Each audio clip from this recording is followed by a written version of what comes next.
partager avec vous ce soir un poème d'Alfred de Musset intitulé La nuit de mai et tiré de son recueil de poésie Les Nuits. Ce recueil appartient au romantisme qui est un courant de pensée majeur de la littérature européenne de la première moitié du XIXe siècle. Cette série de poèmes raconte de manière symbolique la relation entre Alfred de Musset et George Sand, une célèbre romancière. Ce poème se concentre sur la souffrance provoquée par l'échec amoureux et le moyen de la dépasser par la poésie.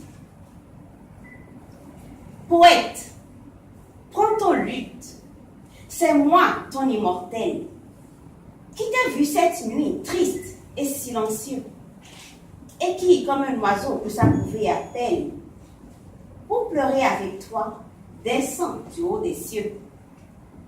Viens, tu souffres, ami, quelque ennui solitaire te ronge, quelque chose a gémi dans ton cœur, quelque amour t'est venu, comme on en voit sur terre, une ombre de plaisir, un semblant de bonheur. Viens, chantons devant Dieu, chantons dans tes pensées, dans tes plaisirs perdus, dans tes peines passées. Partons dans un baiser pour un monde inconnu. Éveillons au hasard les échos de ta vie. Parlons-nous de bonheur, de gloire et de folie. Et que ce soit un rêve est le premier venu. Inventons quelque part des lieux où on oublie. Partons, nous sommes seuls. L'univers est à nous. Dis-moi, quels songes d'or nos chants ont-ils bercé? D'où vont venir les pleurs que nous allons verser? Ce matin, quand le jour a frappé ta paupière, quel séraphin pensif, courbé sur ton chevet, secouait des lilas dans sa robe légère et te contait tout bas les amours qu'il rêvait. Chanterons-nous l'espoir, la tristesse ou la joie? Tremperons-nous de sang les bataillons d'acier? Suspendrons-nous l'amant sur l'échelle de soie? Jetterons-nous au vent l'écume du coursier? Descendrons-nous cueillir la perle au fond des mers? Il se baisse, il l'égorge, il jette à la curée. Sur les chiens en sueur, son cœur encore vivant. Peindrons-nous donc une vierge à la joue empourprée, s'en allant à la messe, un page la suivant, et d'un regard distrait, à côté de sa mère, sur sa lèvre entr'ouverte, oubliant sa prière.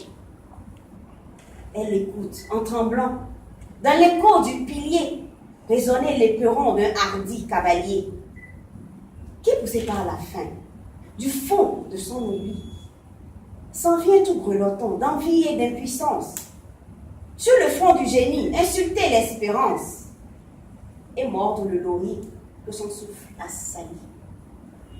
Prends ton luth, je ne peux plus me taire. Mon aile se soulève au souffle du printemps. Le vent va m'emporter, je vais quitter la terre. Une larme de toi. Dieu m'écoute. Il est temps. Crois-tu donc que je sois comme le vent d'automne, qui se nourrit de pleurs jusque sur un tombeau, et pour qui la douleur n'est qu'une goutte d'eau? Oh, poète, un baiser, c'est moi qui te le donne. L'herbe que je voulais arracher de ce lieu, c'est ton oisiveté, ta douleur est adieu. Quel que soit le souci que ta jeunesse endure, laisse-la s'élargir, cette sainte blessure. Rien ne nous rend si grand qu'une grande douleur. Mais pour en être atteint, ne crois pas, ô poète, que ta voix ici-bas doit rester muette. Déjà, croyant saisir et partager leur proie. Ils courent à leur père avec des cris de joie. Le sang coule à longs flots de sa poitrine ouverte. En vain, il a des mers fouillé la profondeur. L'océan était vide et la plage déserte. Pour toute nourriture, il apporte son cœur, sombre et silencieux, étendu sur la pierre, partageant à ses fils ses entrailles de père. Dans son amour sublime, il berce sa douleur. Et regardant couler sa sanglante mamelle, sur son festin de mort, il s'affaisse et chancelle, ivre de volupté, de tendresse et d'horreur. Mais parfois, au milieu du divin sacrifice, fatigué de mourir dans un trop long supplice, il craint que ses enfants ne le laissent vivant. Alors il se soulève, ouvre son aile au vent, et se frappant le cœur avec un cri sauvage, il pousse dans la nuit un si funèbre adieu que les oiseaux des mers désertent le rivage et que le voyageur attardé sur la plage, sentant passer la mort, se recommande à Dieu. Poète, c'est ainsi que font les grands poètes. Ils laissent s'égayer ceux qui vivent un temps, mais les festins humains qui servent à leur fête ressemblent la plupart à ceux des pélicans.